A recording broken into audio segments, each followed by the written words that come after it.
what I've been working on today is getting the sills de-rusted, painted, cut and polished. Putting some bling on now as well.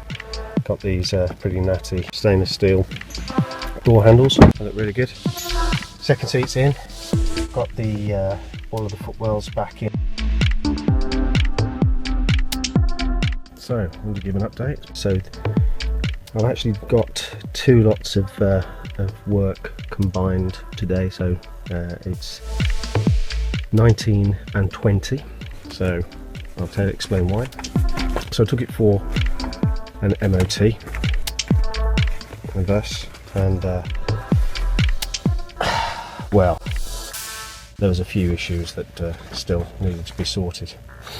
So this is the main refusal certificate, and then there are just pages that go with this, pages and pages and pages. Main thing being that the underside of the suspension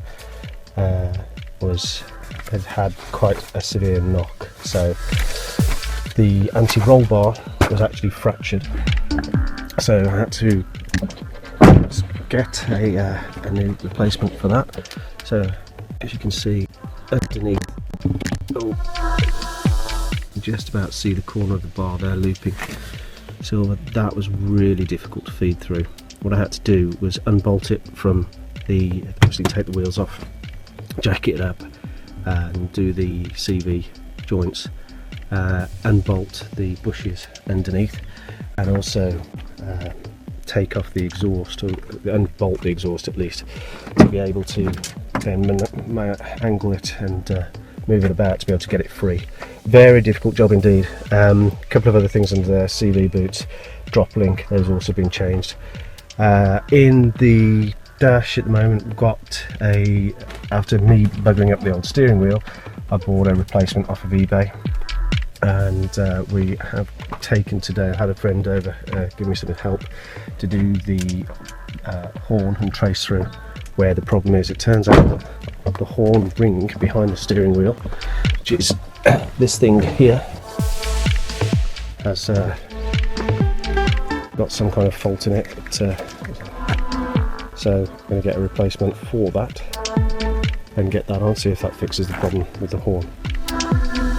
So other things that I've done on it, on 8, is all the interior is back in, all of the flooring's done, and today I managed to finally get the camera fitted. And what we've done is, I'll show you, close the top down.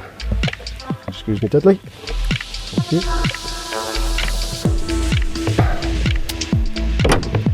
So here is the rear view camera.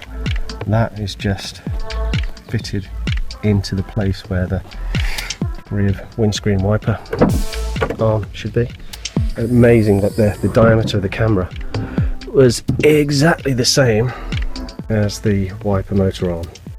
Now, as there's no adjustment required at all for that, just run that back. Let's see if I can get it in a better light position. So you can see, so camera there through, cabling down.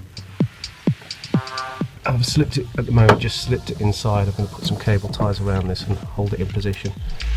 And then obviously the feed then runs back through,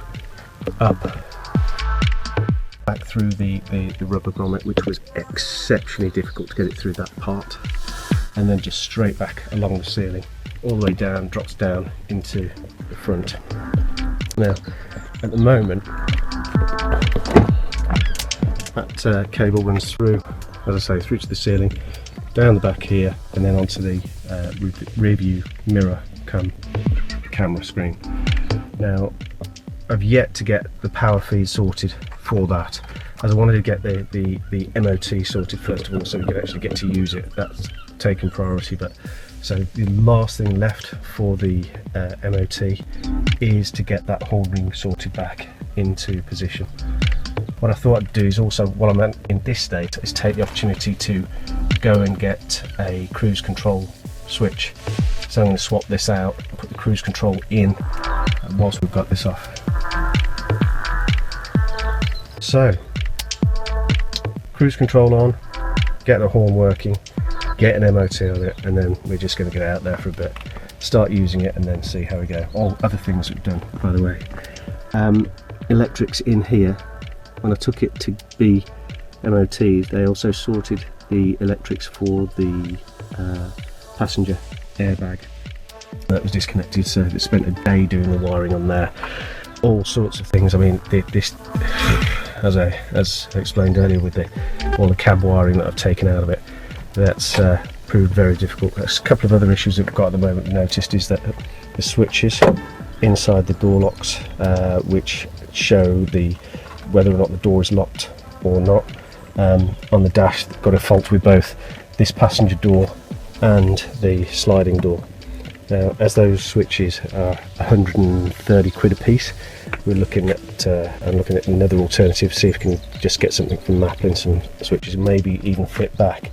It may be the reason why they'd got this malarkey going on in the door, just as a cheat to get around it. We'll see.